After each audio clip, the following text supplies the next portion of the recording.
계십니다. 우리의 힘과 방패가 되시는 주님 앞에 우리 찬양과 영광의 박수를 올려드립시다. 예, 주님, 주님의 이름만을 찬양합니다. 주님의 이름만을 높여드립니다. 나의 믿으신 여호와여, 주님을 사랑합니다. 아멘. 당신은 영원하신 주, 내 영원하신 주, 지치지 않으시는 주님, 약한 자 방패 되시며 위로자 되신 주, 독수리 같은 힘 주신 당신은 영원하신 주, 아멘. 내 영원하신 주, 지치지 않으시는 주님, 약한 자 방패 되시며 위로자 되신 주, 독수리 같은 힘 주시네.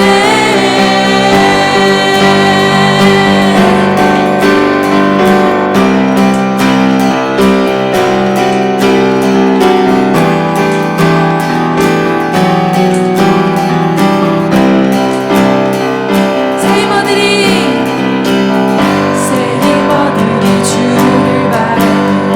주를 바래, 우리 주를 바래. 세이머들이 주를 바래,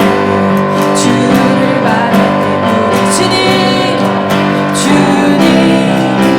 통치하시네. 소망 구원 주시는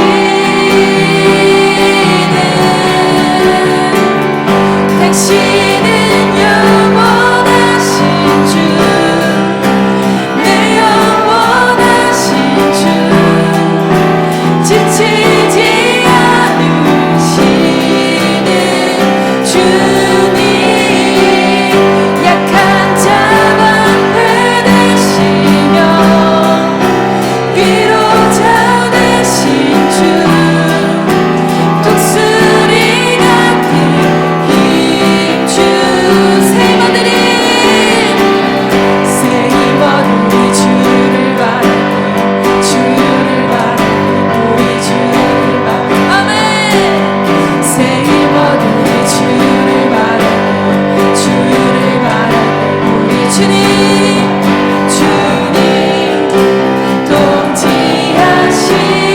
통치하시네. 소망 구원 주시는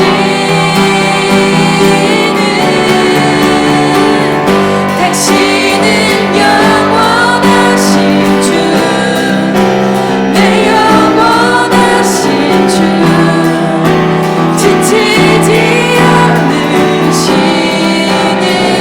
주님, 약한 자 방패 되시며 위로자 되신 주, 독수리 같은 힘 주님 통치하시네. 소망 구원 주시는 주님 통치하시네. 소망 구원 주시 주님 통치하시네. 소망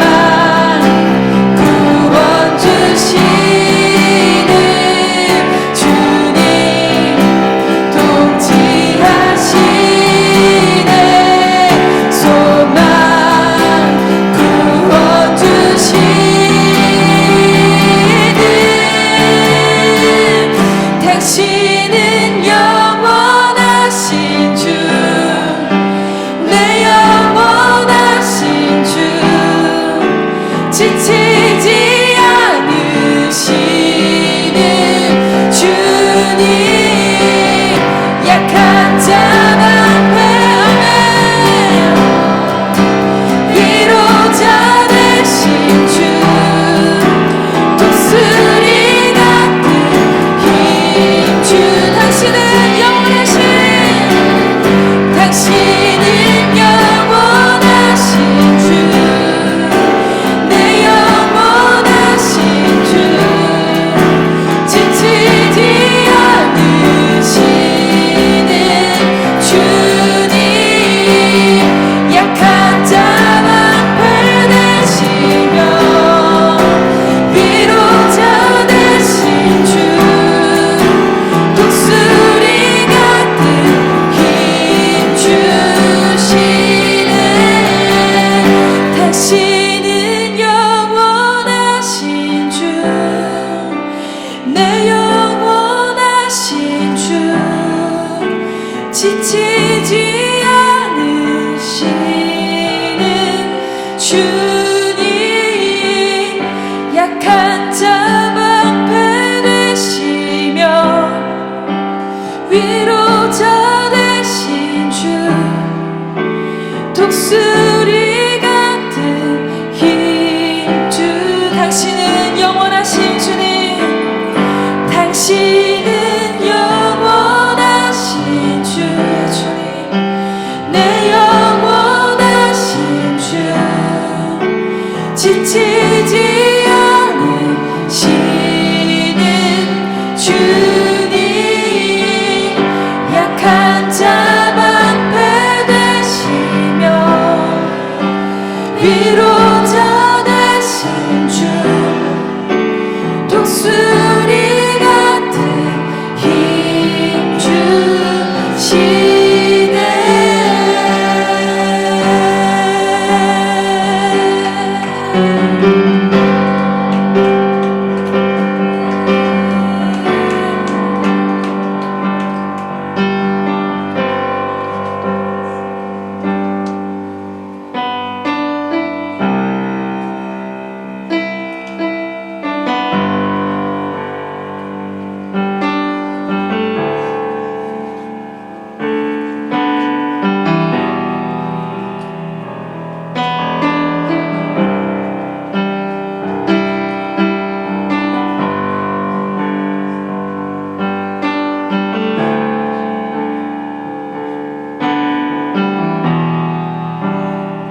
주 여기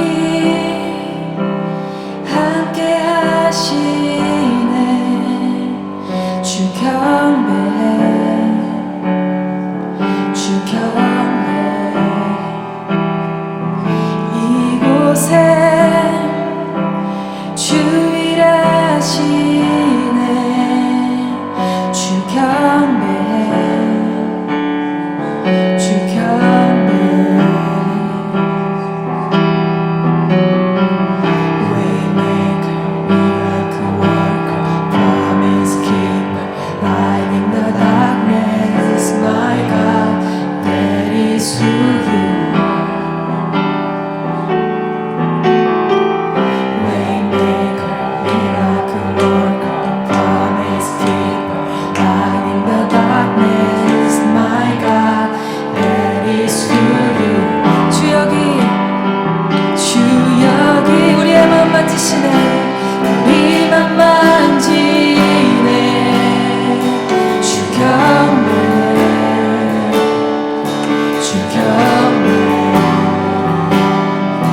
오셔서 회복해 하네 회복해 하네 주 경배 주 경배 주 여기 자유케 하네 주 경배 주 경배 오셔서 내 삶을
stop working. 지금 내게 보이지 않아도, 지금 내가 느낄 수 없어도, You never stop, you never stop working. You never stop. 지금 내게 보이지 않아도, 지금 내가 느낄 수 없어도, You never stop, you never stop working. You never stop, you never stop working. 지금 내게 보이지 않아도, 지금 내가 느낄 수 없어도, You never stop, you never stop working. You never stop. 지금 내게 보이지 않아도, 지금 내게 보이지 않아도, 지금 내가 느낄 수 없어도, You never stop, you never stop working. You never stop, you never stop working. 지금 내게 보이지 않아도, 지금 내가 느낄 수, 주님이 일하십니다. You never stop, you never stop working. You never stop.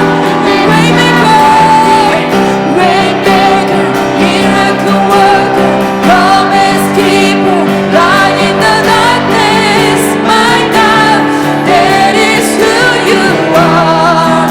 You are, you are.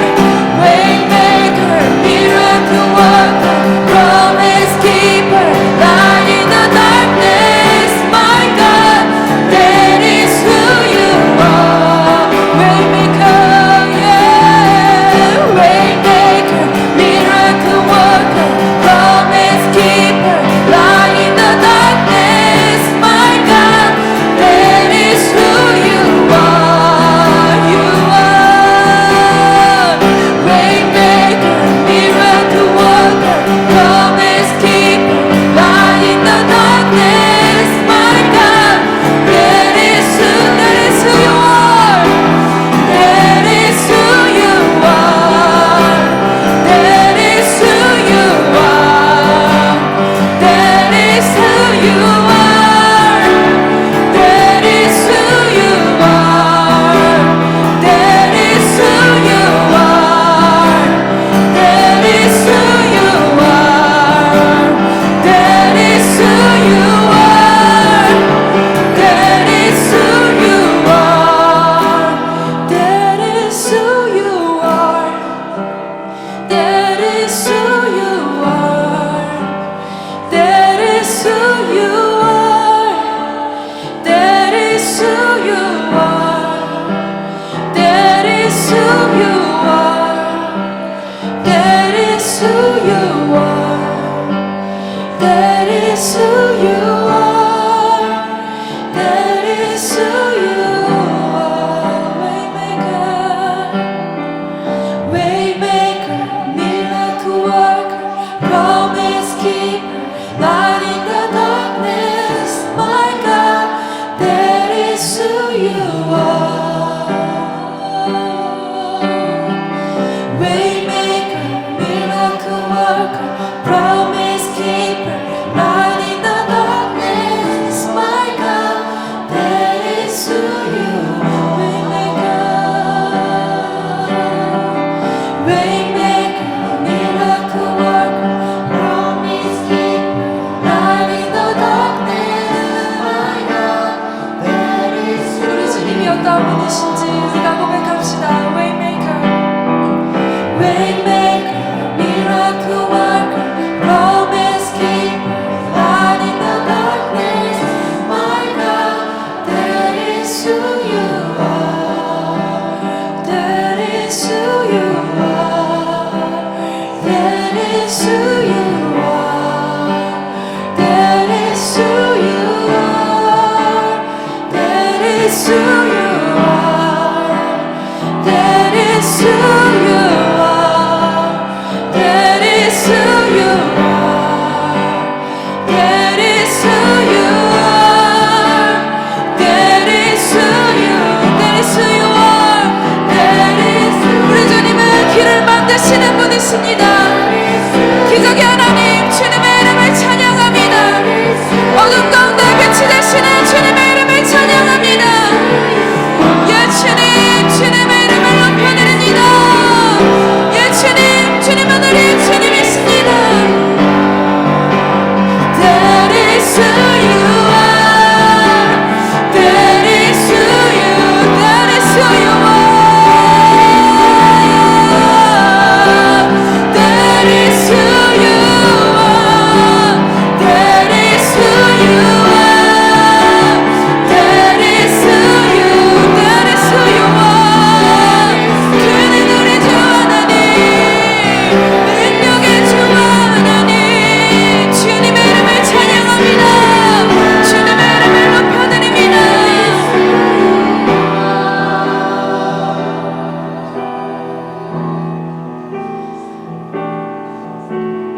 충분했습니다.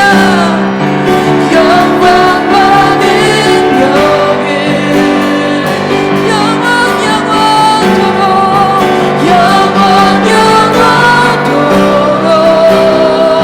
주님 홀로 받아주옵소서. 우리 주님은 보좌에 앉으신 존귀하신 어린 양, 그 어린 양 예수, 다 무릎 꿇고서 주 경배하리라. 모든 찬송과 존귀와 영광과 능력이 모든 주님 앞에 영원 영원토록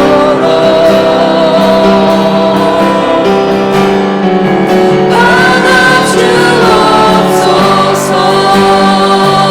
보좌에 앉으신 보좌에 앉으신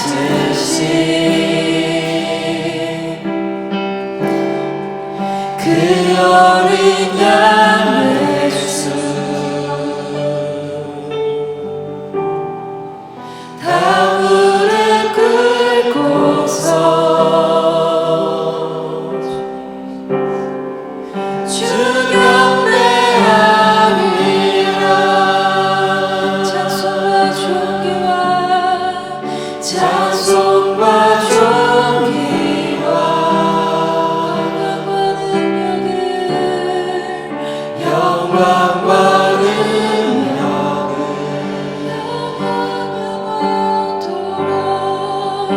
영원 영원토록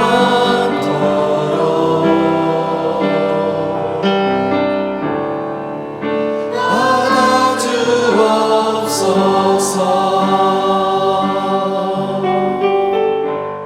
오늘 우리에게 주시는 하나님의 말씀은요, 마가복음 9장 30절로 37절 말씀입니다. 마가복음 9장 30절로 37절 말씀, 우리 한 절씩 교독하도록 하겠습니다.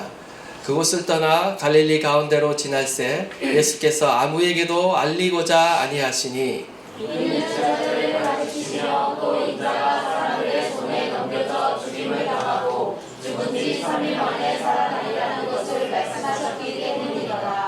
그러나 제자들은 이 말씀을 깨닫지 못하고 묻기도 두려워하더라.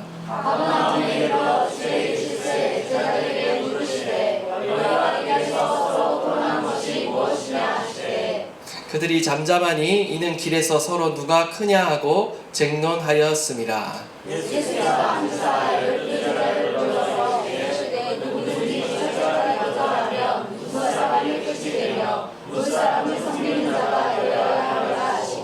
어린아이 하나를 데려다가 그들 가운데 세우시고 안으시며 제자들에게 이르시되 내 이름으로 이런 어린아이 하나를 영접하며 곧 나를 영접하며 누구든지 나를 영접하며 나를 영접함이 아니요 나를 보내신 이를 영접함이니라. 아멘. 예, 지금 예수님께서는 계속해서 예루살렘으로 올라가시는 그 길 가운데 제자들을 가르치시고 계시고 교훈하고 계십니다. 길에서 가르친다라는 것은요, 결국 예수님의 이 가르침이 제자들을 위해, 특별히 예수님을 따라가는 그 제자들을 위한 제자도를 가르치고 계신다라는 것을 우리가 보게 됩니다. 그렇기 때문에 그 어떠한 가르침보다 더 중요한 가르침이고요, 우리가 하나님과 함께 동행하는 삶이 어떤 것인지를 분명하게 이 십자가로 가는 그 길 가운데, 예루살렘으로 올라가는 길 가운데 우리에게 가르치고 있다라는 것입니다. 원하기는 저와 여러분이 하나님과 동행하는, 정말 주님과 동행하는 삶을 살아갈 수 있기를 바라고요. 정말 주님 이전보다 더 주님을 사랑하겠습니다. 주님께서 내 삶을 다스려 주시고 또한 나의 삶을 통해 영광을 받아 주시옵소서. 이 고백이 저와 여러분의 고백이 될 수 있기를 바랍니다. 지금 오늘 본문의 말씀은요, 예수님이 변화산에서 지난 시간에 변화산에 올라갔다 또 변화산 또 아래에서 또 귀신을 내쫓는 그 사역을 하셨습니다. 지금은 변화산에서 내려오신 예수님의 일행이 그곳을 떠나서 다시 갈릴리로 지금 들어가십니다. 남쪽으로 지금 내려가고 있습니다. 바로 예루살렘을 향해 지금 내려가고 있다라는 것이죠. 예수님께서 갈릴리를 지금 다시 방문하신 것은요, 어떤 대중사역을 하시기 위해서가 아니라 이제 갈릴리 남쪽 예루살렘을 향해 가시기 위함이고, 그 도중에 제자들에게 사적으로 가르침을 주고자 하시는 것을 보게 됩니다. 갈릴리는 어떤 곳입니까? 제자들이 처음 예수님께 부름을 받은 장소이고요, 또 그들의 삶의 터전이 있는 장소입니다. 예수님께서 바로 이러한 장소에서 과거에 그들을 부르셨다라는 겁니다.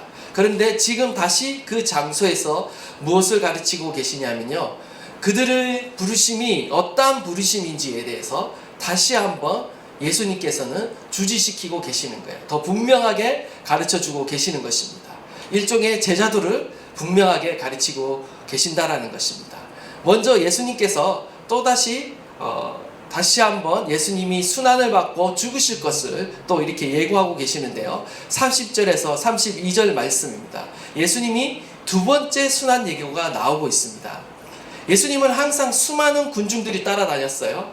항상 구름대 같은 많은 무리들이 예수님을 환영하며 그 주변에 모여들었습니다. 심지어 예수님의 가는 길을 굉장히 열광적으로 추적하며 따라다녔습니다. 굉장히 열렬히 예수님을 쫓아다니는 팬들이 많았다는 거죠. 그러나 예수님이 원하시는 사람은 누구입니까? 우리가 계속해서 살펴봤듯이 어떤 예수님을 크나큰 팬과 열정을 가지고, 팬심을 가지고, 어떤 열정을 가지고 주님을 따라다니는 군중이 아니라 하나님의 마음을 진정 깨닫고 주님의 뜻 앞에 순종하는 제자들을 예수님이 원하고 계신다라는 것입니다. 이번 여행길은요, 예수님께서 아주 은밀하게 갈릴리로 들어가셨습니다. 그래서 어떠한 군중들도 예수님이 들어온 것을 알아차리지 못하고 예수님께 나오지 않습니다. 그리고 오직 예수님께서 제자들에게 은밀하게 가르치고 있는 것을 보게 됩니다. 두 번째 지금 순환 예고를 하시는데, 세 번의 순환 예고 중에 가장 짧은 예고를 하십니다. 첫 번째 순환 예고와 비교해 볼 때 다른 점은 뭐냐면요, 첫 번째는요, 인자가 많은 고난을 받고 종교 지도자들에게 버림받아서 죽임을 당하신다, 그리고 다시 살아나신다 라고 예고하셨는데, 두 번째 예고에서는요, 더 짧게 이야기하시면서 한 가지 이야기가 덧붙여집니다. 그것은 뭐냐면, 인자가 사람들의 손에 넘겨져 죽임을 당한다 라고 하면서 인자 예수님이 사람들의 손에 의해 넘겨질 것이다 라는 예고를 하십니다. 사람들의 손에 넘겨진다 라고 했을 때 그 주체가 누구인가? 그러면 누구의 손에 의해 넘겨지는가? 우리는 질문할 수가 있겠죠. 우리가 잘 아시다시피 누구의 손에 의해 예수님이 넘겨지십니까? 가룟 유다, 우리가 흔히 떠올릴 수 있는 사람이 가룟 유다, 그리고 종교 지도자들, 그리고 빌라도에 의해서 넘겨졌다라고 우리는 생각할 수 있는데요. 겉으로 보기에는 우리가 예수님이 사람들에 의해서 예수님이 로마 권력에 넘겨졌다라고 보이지만, 사실은요, 여기서 말하는 넘겨졌다라는 것은요, 하나님께서 예수님을 인간의 손에 넘겨주셨다라는 그 의미를 담고 있습니다. 이 넘겨진다라는 것은요, 수동태인데 이것을 가리켜 신적 수동태라고 부릅니다. 주어가 생략되어 있습니다. 주어가 누구냐? 하나님이시라는 겁니다. 하나님이 예수님을 넘겨주셨다라는 것입니다. 예수님의 이 십자가의 죽음은 결코 우연이 아니라는 겁니다. 우연한 사건이 아니라는 거예요. 어떤 인간들의 어떤 종교적이고 정치적인 헤게모니 그 싸움 안에서 예수님께서 패배해서 죽으신 사건이 아니라는 겁니다. 십자가의 죽음은 하나님의 계획이었습니다. 하나님의 오리지널 플랜 안에 이 십자가의 죽음 사건이 있었다라는 거죠. 이단 중에서는요, 예수님이 십자가에 달려 죽으신 것이 하나님의 원래 플랜이 아니었다, 원래 계획이 아니었다라고 이렇게 주장하는 사람이 있습니다. 그래서 예수님의 그 완성하지 못한 그 뜻을 성취하기 위해 자신이 왔다라고 하면서 재림했다라고 이렇게 하면서 자신을 재림 예수라 주장하는 그 이단들이 있었죠. 예전에 유명한 이단이 있었습니다. 무엇이냐? 우리는 예수님의 그 십자가의 죽음이 사람들의 눈에는 실패처럼 보인다라는 거예요. 어떤 고난을 당하고 여러분의 인생 가운데 시련을 당하고 어려움을 당하면요, 우리는 어떻게 생각하냐면 이거는 뭔가가 내가 실패했다라는 생각을 가질 수 있다라는 거예요. 하나님의 뜻이 아니구나, 뭔가 잘못됐다라고 생각하기 쉽지만 하나님의 계획은 인간의 생각과 완전히 달랐다라는 것입니다. 이사야 53장 6절을 보면요, 우리는 다 양 같아서 그릇 행하여 각기 제 길로 갔거늘 여호와께서는 우리 모두의 죄악을 그에게 담당시키셨도다 라고 말합니다. 예수님이 십자가의 죽음 가운데 넘겨진 것은 바로 우리의 죄악을 담당시키시는 하나님의 계획이라는 거예요. 하나님이 이루신 사건이라는 것입니다. 하나님께서 우리의 모든 죄악을 예수님이 대신 짊어지시도록 담당하시도록 만드셨다라는 것입니다.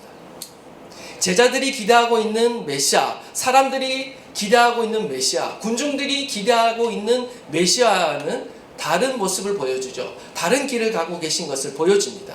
구약이 예언하고 있는 진정한 메시아는 인류의 죄를 위해 사람들에게 넘겨져 고난과 죽음을 당해야 한다는 것입니다. 그러나 그 죽음이 끝이 아니라는 거죠. 인자를 사람들의 손에 넘겨주신 하나님께서 다시 그를 죽음에서 일으키신다라는 것입니다. 부활의 영광이 있다라는 것입니다.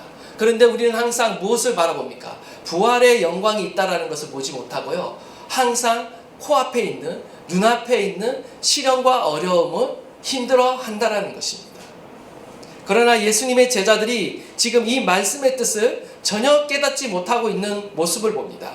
심지어 그것이 무엇을 의미하는지 묻기도 두려워하고 있어요. 물어볼 수 있잖아요. 우리 같으면 정말 이 의미가 무엇인지 물어볼 수 있는데 그것을 물어보기도 두려워하고 있습니다. 제자들이 두려워하는 것은 무엇입니까? 지금 제자들이 두려워하는 것은 바로 십자가를 두려워하고 있는 거예요. 고난을 두려워하고 있는 거예요. 예수님을 따라가는 것은 좋아요. 즐거워요. 그러나 예수님과 함께 승리하고 높은 자리에 올라가는 것은 좋아하지만 예수님과 함께 어떤 시련이나 고난을 당하는 것은 두려워하고 있다는 것입니다. 지금 예수님을 따라 예루살렘으로 가고 있는 제자들의 그 안중에는요, 어떤 고난이나 시련이나 십자가를 생각하지 않고 있습니다. 메시아의 죽음은요, 결코 상상할 수 없는 일이고 일어나서도 안 되는 일이에요. 그들에게 있어서. 어쩌면 속으로 이렇게 생각할 거예요. 순환 예고를 지금 벌써 2번이나 듣고 있는데 아마 이것을 애써 무시하려고 제자들은 생각했을 겁니다. 이것은 그냥 비유이거나 아니면 우리의 여정이, 예루살렘에 올라가는 이 여정이 힘겨운 여정이어서 일종의 경각심을 우리에게 일깨우기 위해서 그냥 하신 말씀 정도로, 그들은 그냥 이렇게 인정하고 싶은 거죠. 이렇게 됐으면 하는 마음이었을 겁니다. 그 십자가의 죽음을 막 얘기했을 때 그것의 진정한 의미를 이렇게 물어보기도 두려운 것입니다. 오늘 안에도 우리 안에는 이런 두려움이 있습니다. 하나님의 뜻을 묻는 것에 대해서 우리는 두려워하는 그런 마음들이 내심 있어요. 본능적으로. 무언가 내 자신을 부인해야 될 것 같고, 내가 먼저 어떤 십자가의 희생을 해야 될 것 같고, 헌신을 해야 될 것 같고, 우리 안에도 하나님의 뜻과 의중을 묻는 것에 의해는요, 이래는 우리 안에는 항상 주저함이 있고 두려움이 있다라는 것입니다. 주춤하고 물러서는 그런 마음이 우리 안에도 있다라는 거죠. 저도 한때는요, 이렇게 하나님께 막 이렇게 기도를 하면서 주님께 비전을 구하면서도요, 또 한편으로는요, 두려운 마음이 있었습니다. 하나님 어디로 가야 합니까? 라고 이렇게 질문을 하면서 기도할 때 하나님의 음성을 듣고도 싶은데 또 한편으로는 하나님이 내가 싫어하는 일을 말씀하시면 어떨까? 그럼 내가 정말 순종할 수 있을까 해서 또 듣고 싶다가도 주저하게 되는 그런 마음들이 늘 있었습니다. 예전에 정말 하나님께 헌신하고 선교를 위해서 내가 살아가야 되겠다 이런 마음을 가진 적이 있는데요. 지금도 그 마음은 여전히 있습니다. 근데 그때 항상 기도를 하면 주님을 향한 열정이 막 불타오르다가도 하나님이 혹시 아프리카로 가라, 무슬림으로 가라. 그때 당시 무슬림 이렇게 테러 뭐 죽고 사로잡혀서 이렇게 고문당하고 이런 일이 많았습니다. 독일의 뭐 선교사님이 그 터키에서 거기서 사로잡혀서 이렇게 고문당하고 막 이렇게 배가 갈라지고 창자가 꺼내지고 그런 고문을 당하는 그런 것들만 자꾸 떠오르는 거예요. 그래서 주님께 묻다가도 이렇게 물러나고 하는 그런 적이 있었습니다. 그러니까 어떻게 했어요? 하나님의 음성이 제대로 들리겠습니까? 안 들리겠습니까? 항상 내가 듣고 싶은 그 음성을 듣기 원하는 것이죠. 그러니까 우리가 하나님의 음성을 제대로 들을 수 없는 겁니다. 우리의 욕심과 우리가 원하는 그 뜻을 하나님이 말씀해 주셔서 동의해 주셔서 이루어졌으면 좋겠는데 우리의 삶이 어떻습니까? 그렇게 잘 흘러가지 않죠. 대개의 경우가 우리가 뜻하지 않는 그 길로 걸어갑니다. 우리가 하나님의 기쁘신 계획을 다 알 수가 없습니다. 때로는 우리가 하나님이 정말 어디로 나를 인도하시는지 헷갈릴 때도 있습니다. 우리는요, 그럼에도 불구하고 우리가 진정 예수님을 따라가는 제자라고 한다면 우리는 주님께 물어야 될 줄 믿습니다. 주님의 마음과 주님의 뜻과 주님의 계획을 우리는 물어야 되고요. 우리가 물었다면 주님의 그 뜻 앞에, 주님의 그 주권 앞에 기꺼이 순종할 마음의 자세가 있어야 한다는 것이죠. 우리가 주님의 기쁘신 계획과 뜻을 다 알 수는 없습니다. 그러나 분명한 사실은 우리의 계획보다 더 뛰어난 하나님의 선한 계획이, 완전한 플랜이 우리를 향해 있다라는 사실이에요. 우리는 그것을 믿어야 하는 것입니다. 하나님이 저와 여러분을 향해 선한 계획을 가지고 계신다라는 것입니다. 때론 우리의 삶에 뜻하지 않는 고난과 시련이 찾아오지만 그 고난 가운데도 하나님의 기쁘신 계획과 뜻이 숨겨져 있다라는 사실을 우리는 인정해야 된다라는 것입니다. 그러함으로 우리는 하나님을 신뢰함으로 계속해서 고난과 시련 가운데도 우리는 계속해서 주님을 따라갈 수 있는 것이죠. 우리가 그것을 깨닫지 못하면 어떻게 됩니까? 우리는 우리가 당하는 그 고난과 시련을요, 허비하게 되어 있어요. 그냥 그 고난이 의미 없고 힘겹게만 여겨지는 거예요. 그 고난을 피하려고만 하는 것이죠. 힘든 일을 피하려고만 하는 것이죠. 그러나 우리는요, 오히려 고난을 통해 하나님의 뜻을 배워야 됩니다. 하나님께 더 가까이 나가는 것을 배워야 되고요. 더욱 하나님을 알아가고 우리는 더욱 영적으로 성장하고 변화되는 기회로 우리는 그 고난과 시련을 선용해야 된다는 것입니다. 제가 자꾸 제 얘기를 해서 죄송한데, 제가 군대에 다녔을 때 군대에 이래봬도 군대 육군 만기 제대를 했습니다. 2년 6개월 만기 제대를 했어요. 혹시 이제 사람들 중에 이렇게 호리호리하고 연약하니까 방이나 뭐 이런데 공익근무를 다녀온 것이 아닌가. 제가 사역했을 때 당시에 저보다 더 건장한 많은 목사님들이 계셨는데 다들 뭐 공익이고 뭐 하여튼 뭐 다 이상한 데를 나오셨는데 저만 현역이었어요. 약해 보여도 깡다구가 있습니다. 근데 제가 군대에 이제 딱 들어가면 훈련소에 들어가지 않습니까? 이 신병 교육대에 딱 이렇게 들어가게 되는데, 신병 교육대에 들어가니까 너무 힘든 거예요. 너무 힘든 거예요.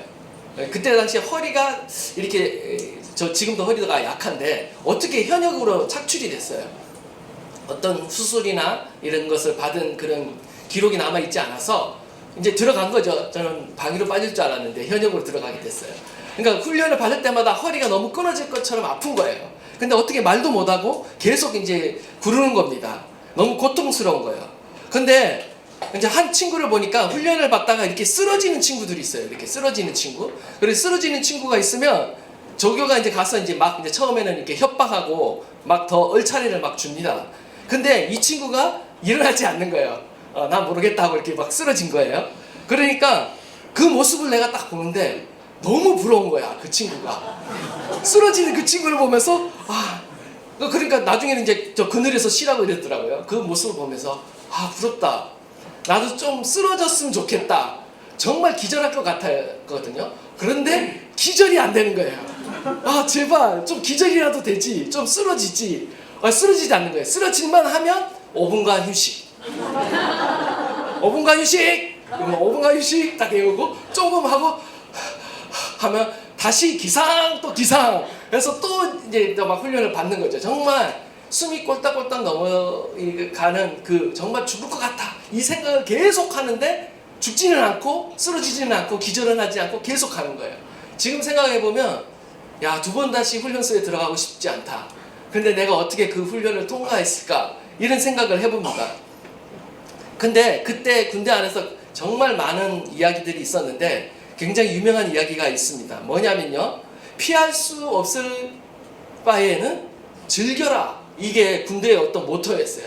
너희들이 이 훈련소에서 고통을 당하고 힘든 이 훈련 과정을 이렇게 겪게 될 건데 너희들이 이것을 자꾸 피하려고 생각하고 막 이렇게 어떻게 하면 덜 받을까 덜 힘들까를 생각하면 오히려 더 괴로울 거다. 그냥 그거를 받아들이고 즐겨라, 고통을 즐겨라 이러는 거예요. 정말 나중에는요 아무 생각 없이 그냥 그 고통과 힘듦을요 그냥 뭐 즐긴다는 표현은 그러는데 그냥 받아들이고 수용하고 그냥 인내하다 보니까 그 시간이 지나가고 결국 저의 몸은 더 단단해지고 강해져 있는 겁니다. 근데요 마치 시련도 이런 것 같아요. 우리가 시련과 고난과 어려움을 당할 때 우리가 하나님을 원망하고 사람을 원망하고 또 세상을 원망하는 사람들이 있습니다. 힘들어요. 근데 해결되지는 않아. 그러니까 늘 우리 안에 뭐가 있냐, 불만이 있고 원망이 있고 어려움이 있어요. 피하려고 하는데 피해지지는 않죠 사실. 예. 결국 우리는 그 시련을 어느 시점이 지나면 이렇게 지나가게 되고 있고 통과하게 되어 있다는 것입니다. 근데 문제는 뭐예요? 그 시련과 고난을요 우리가 허비한다라는 거예요. 시련과 고난을요 그냥 낭비한다라는 거예요. 그 안에 숨은 하나님의 계획과 하나님의 뜻이 있을 수 있는데 우리는 그것을 인정하지 않기 때문에 그냥 그 고난을 낭비하고 허비하다가 그냥 보낸다라는 거예요. 지혜로운 사람은 누구인가? 나를 향한 하나님의 선한 계획을 인정하는 사람입니다. 그 어떤 상황 가운데 내가 있어도 하나님의 선한 계획이 있다라는 사실을 내가 인정하면요 때로는 내가 뜻하지 않은 방향으로 나의 환경과 어떤 어려움과 시련이 있다 할지라도요 그 길 가운데 그 길 끝에 계신 그 하나님을 내가 신뢰함으로요 그 시련과 고난을 통해 오히려 우리는 우리의 자신의 어떤 영적인 성장 그리고 내 삶의 어떤 변화를 위해 성품의 변화를 위해 우리는 집중하게 되고 우리는 그것을 통해 우리의 믿음이 더욱 연단받고 성장하게 된다는 것입니다. 결과적인 이야기겠지만 하나님은요 시련을 통해 우리를 연단하시고 우리의 믿음을 정금 갖게 하십니다. 저와 여러분을 향한 하나님의 계획이 있습니다. 우리는 다 알지 못하지만 십자가를 두려워하거나 거부하거나 피하는 것이 아니라 때로는 우리에게 당하는 이 시련과 고난을 통해 우리는 하나님의 선하심을 여러분의 삶 가운데 경험하고 더욱더 주님 안에서 영적으로 성장하며 단련되며 더욱더 주님 앞에 나가는 저와 여러분 될 수 있기를 간절히 축원합니다. 우리가 기대하지 않은 하나님, 우리가 기대하지 않은 그런 상황이 있을 수 있어요. 그것은요 바로 우리가 하나님을 제대로 이해하지 못해서 그렇습니다. 주님은요 어디로 가고 계십니까? 십자가를 향해 가고 계시고요 고난을 기꺼이 통과하고 계십니다. 모든 고난을요 다 잠잠하게 만드신 분이 아니에요. 때로는 통과하게도 하시고 때로는 잠잠하게도 하시고 때로는 우리를 그 길 가운데 의도적으로 또 인도하시게 하시는 분이 하나님이시다 라는 것을 우리가 인정하면요 딱 주님 앞에 주권 앞에 내려놓으면 쉽습니다. 고통이 덜해요. 오히려 기쁘고 즐거울 수가 있어요. 그 순간은 즐길 수가 있습니다. 하나님의 선한 계획이 저와 여러분과 함께하고 계신다는 사실을 믿으시는 저와 여러분 되시기를 간절히 축원합니다. 양은 목자가 인도하는 대로 따라가야 합니다. 목자의 음성을 듣고 따라가는 것이 양인 것이죠. 우리는 광야에서 그것을 훈련하며 배우도록 부르심을 받았어요. 내가 원하는 길로 내 마음대로 제각기 가는 양이 있다라면 그 양은 어떤 양이에요? 그 양은 예수님의 양이 아닌 것이죠. 우리가 예수님의 양이라면 주님의 말씀을 따라 주님이 인도하는 대로, 목자가 인도하는 대로 우리는 어디든지 가겠습니다 라고 따라갈 수 있어야 한다라는 것입니다. 요한복음 10장 27절, 내 양은 내 음성을 들으며 나는 그들을 알며 그들은 나를 따르느니라. 원하기는 저와 여러분이 선하신 주님의 그 계획을 전적으로 신뢰하는 가운데 묻고 듣고 순종함으로 끝까지 주님을 따라가는 저와 여러분 되시기를 간절히 축원합니다. 두 번째로 33절에서 34절 말씀인데 우리 한번 다 함께 읽도록 하겠습니다. 시작.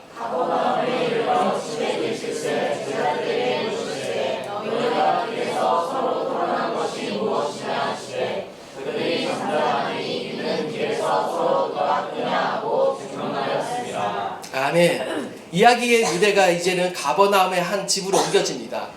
예수님과 제자들만이 함께 계실 때 예수님이 갑자기 질문을 하세요. 제자들이 오는 길에서 아마도 서로가 막 이렇게 논쟁하며 토론이 벌어진 것 같아요. 그래서 예수님이 그 내용이 무엇인지 물으십니다. 물론 알고 물으시는 거겠죠. 재미있는 사실은 예수님이 두 번째 순환 예고를 하셨잖아요. 그래서 제자들이 서로 이제 순환의 의미가 무엇인지 막 이렇게 토론하고 의논한 줄 알았는데 알고 보니까 그거에 대한 내용이 아니라 뭘 이야기했다라는 거예요.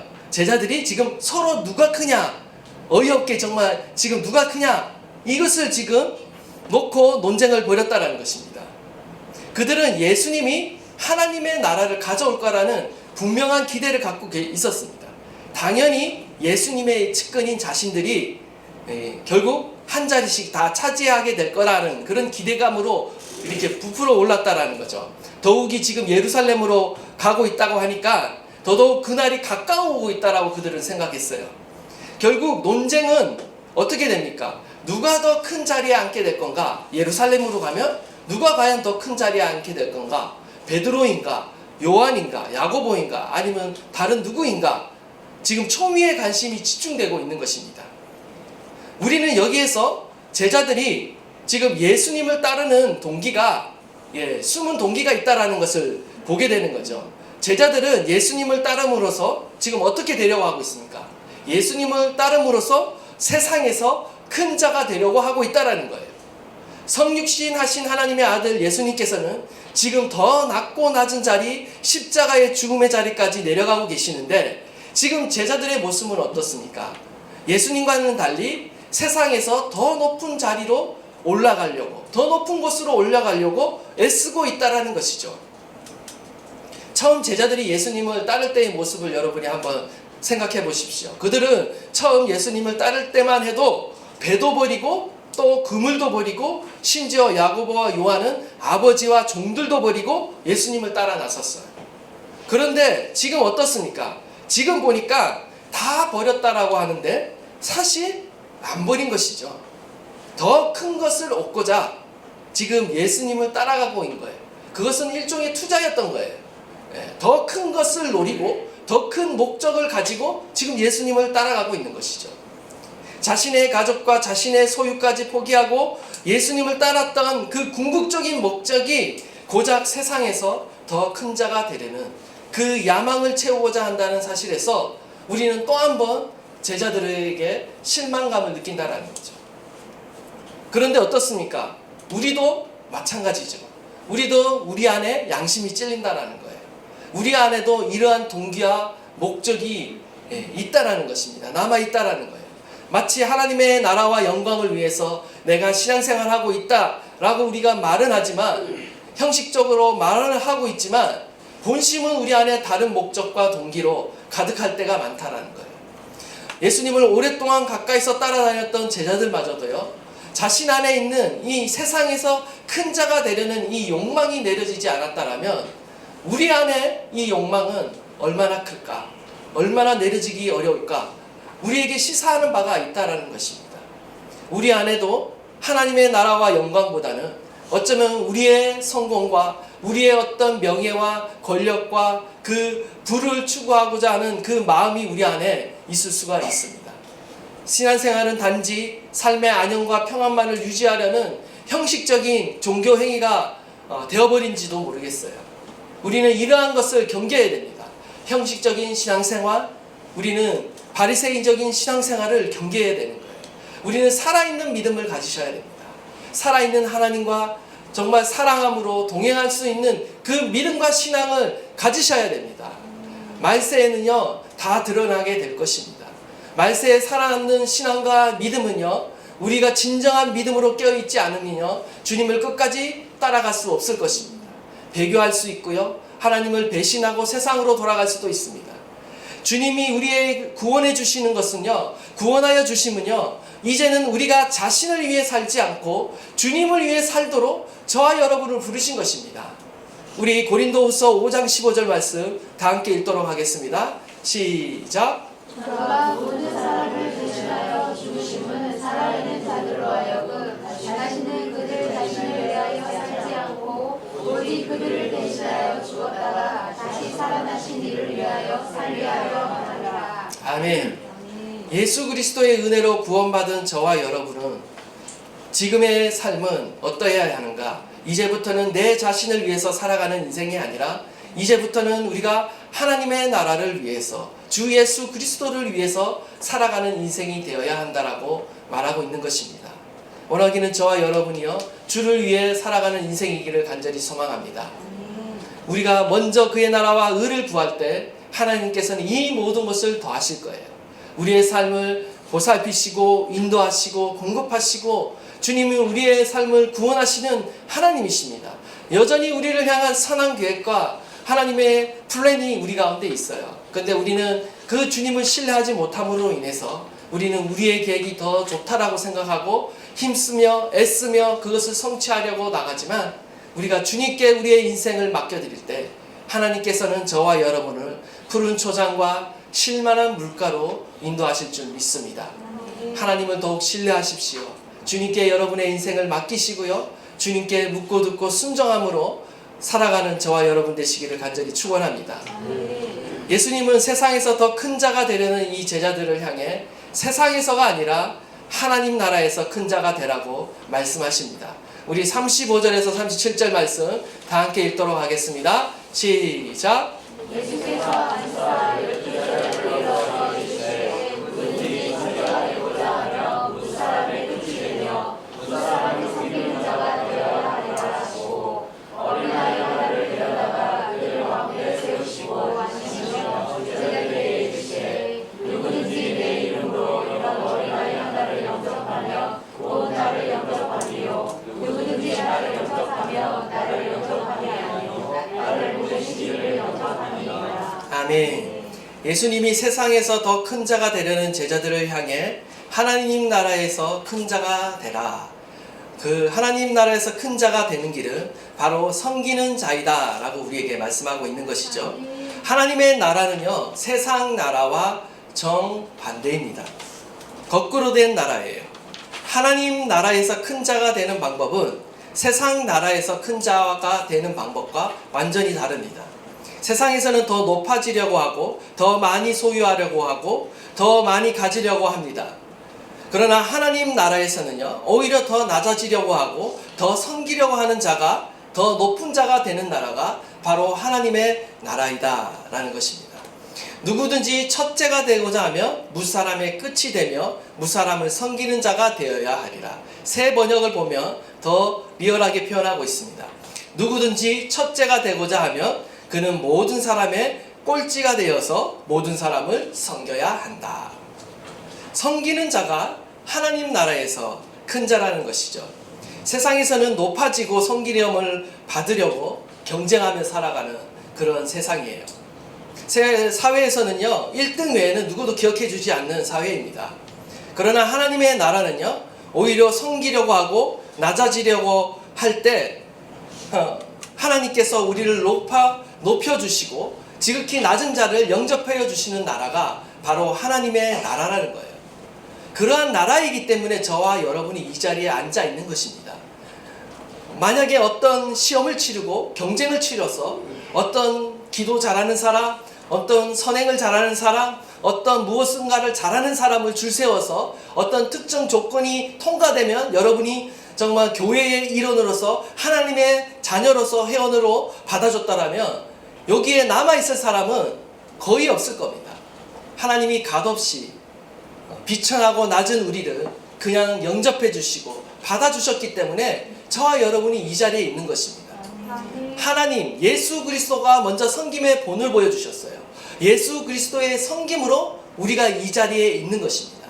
주님께서 지극히 낮아지셔서 우리의 죄를 위해 대신 죽으심으로 우리를 위해 자신의 생명을 바치는, 헌신하는, 희생하는 그 섬김을 통해 우리가 거저 은혜를 받아서 이 자리에 있는 것입니다. 동일하게 주님은 우리를 불러주시고요, 우리를 향해서도 말씀하세요. 너희도 섬기는 자가 되라 라고 말씀한다라는 것입니다. 예수님은 오늘 참으로 놀라운 말씀을 하시죠. 어린아이 하나를 데려다가 안으시면서 제자들을 가르쳐요.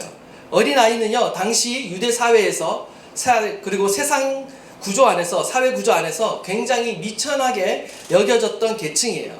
지극히 낮은 자에 속한 사람이라는 거죠. 권력도 없고 연약한 자를 대표해요. 오늘날하고 좀 약간 다른 것 같아요. 오늘날에는 우리의 자녀들, 어린이들 얼마나 우리가 이렇게 귀하게 여깁니까? 그런 시대와는 완전 다른 시대였습니다. 고대 사회는요, 어린아이들을요, 돈이 없으면 팔기도, 노예로 팔기도 하고요. 여러분이 뭐 전쟁이 나면 요즘 열왕기 하 묵상하면서 끔찍한 거 봤죠? 자녀를 삶아먹기도 하고, 굉장히 인권의 그 안에서 유린되어 있고, 굉장히 위험에 연약한 소외된 계열 아래 속해 있던 자들이 바로 어린아이였습니다. 근데 그런 보잘것없는 어린아이를 지금 안에 품으시고 예수님이 지금 섬기는 모습을 보여주고 있어요. 그러면서 너희도 이와 같이 섬겨라 라고 이렇게 말하고 있다는 것입니다. 세상은요, 이런 자를 섬기려 하지 않습니다. 아무 명예도 없고 아무 유익도 없기 때문이죠. 세상은 권력자 주변으로 사람들이 모여들어요. 그리고 그 주변, 그 좌우편에 앉으려고 노력한다는 거죠. 예수님은 의도적으로 이런 낮은 자, 작은 자를 통해서 섬기는 자가 된다는 것이 무엇인지를 보여주고 계시는 것입니다. 37절에 누구든지 내 이름으로 이런 어린아이를 하나를 영접하면 곧 나를 영접하며 누구든지 나를 영접하면 나를 영접함이 아니요 나를 보내신 이를 영접합니다. 이 땅에서 가장 약하고 가난하고 힘없는 작은 자를 영접하고 우리가 사랑으로 섬기는 것이 바로 누구를 섬기는 것입니까? 바로 예수님을 섬기는 것이다 라고 주님은 말씀하고 있어요. 나아가 하나님을 영접하고 섬기는 것과 마찬가지다 라고 주님은 말씀하고 있다는 거예요. 예수님 자신이 높은 보좌에서 이 땅으로 내려오셨습니다. 낮고 낮은 죄인들을 섬겼듯이 그분의 제자인 우리들도요, 세상 가운데 높아지려고 섬김을 받으려고 노력하는 것이 아니라 어떻게 하라고 말씀하십니까? 오히려 낮아져서 섬기는 자의 위치로 내려가라고 말하고 있는 것입니다. 그리스도의 제자는요, 가장 낮은 자리로 그리고 가장 작은 자를 섬김으로 하나님의 나라를 이뤄가는 자입니다. 제자도의 핵심은 섬김이다라는 거예요. 섬김의 제자도라는 겁니다. 섬김의 리더십이라는 거죠. 섬김이라는 것은 헬라어로 디아코니아입니다. 우리가 일반적으로 말하는 동사가 바로 여기서 나왔습니다. 우리말에도 섬기다, 봉사다, 봉사하다 라는 말은 어떤 뜻을 가지고 있습니까? 남의 뜻을 받들어 섬긴다. 남을 위해 자기를 돌보지 않고 노력한다. 국가나 사회를 위해 헌신한다. 이런 의미를 봉사가 가지고 있습니다. 주님은 우리 가운데 무엇을 말씀하고 있습니까?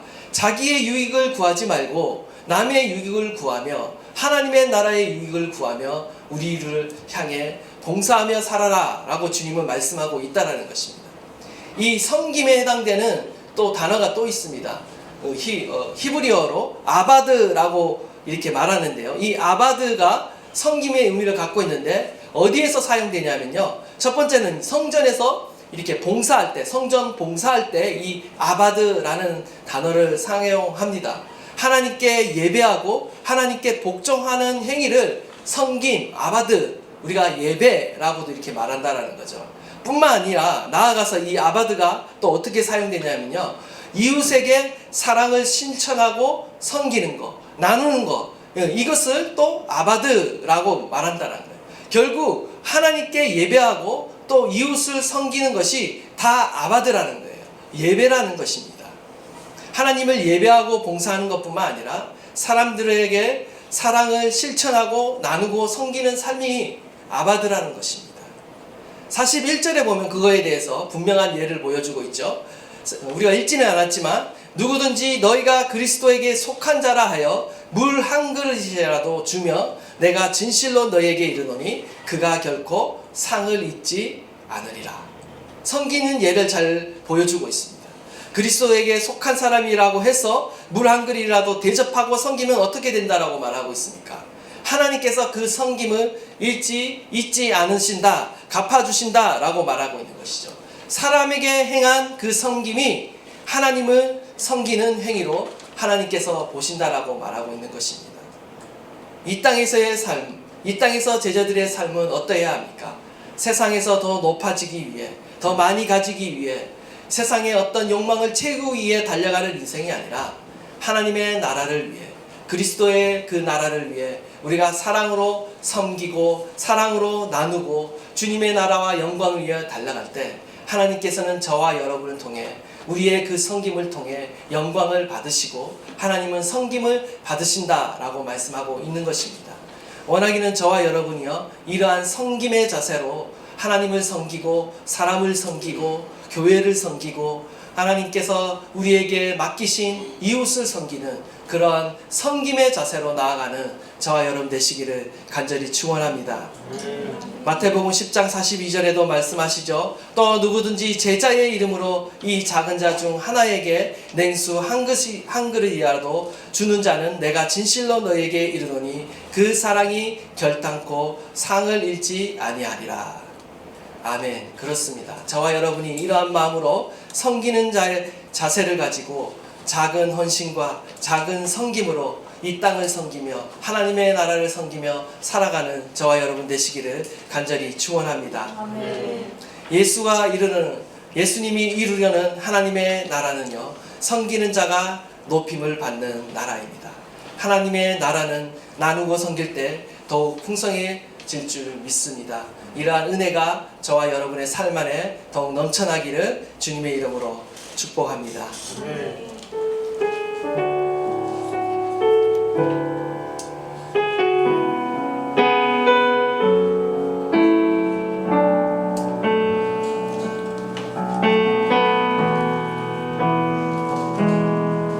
날이 저물어 갈 때 빈들에서 걸을 때 그때가 하나님의 때 내 힘으로 안 될 때 빈손으로 걸을 때 내가 고백해 여호와 이래 주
낮아짐을, 그 봉사를 하나님이 기뻐 받으시고 또한 흠량하시고 또한 주님께서 더 좋은 것으로 갚아주시는 줄 믿습니다. 하나님께서는 오늘도 우리 가운데 낮은 자에게로 내려가라, 더 낮은 곳에서 섬기라고 말씀하십니다. 주님께서 우리를 불러주심은 세상을 섬기고 교회를 섬기고 우리의 이웃을 섬기고 하나님 이 열방을 섬기도록 주님께서 저와 여러분을 불러주신 줄 믿습니다. 하나님 더 높아지기를 애쓰는 이 세상 가운데 하나님의 나라를 이뤄가게 하여 주십시오. 더 낮은 곳으로 내려가 섬기는 자의 위치에 서게 하여 주십시오. 주의 나라와 복음을 위해 우리의 시간과 물질과 재능과 그 모든 것으로 우리의 작은 것으로 영원한 것을 위해 섬기는 자가 되게 하여 주십시오. 하나님 나라에서 큰 자가 되게 하여 주십시오. 우리 다 함께 한번 주여 부르짖고 통성으로 기도하도록 하겠습니다. 주여, 하나님 아버지, 하나님 세상에서 높아지기보다 하나님 나라에서 높아지는 자가 되게 하여 주십시오. 하나님 우리 자신을 겸손히 낮추고 더 낮은 곳으로 더 섬기는 곳으로 내려가는 저희들 되게 하여 주십시오. 주님의 나라를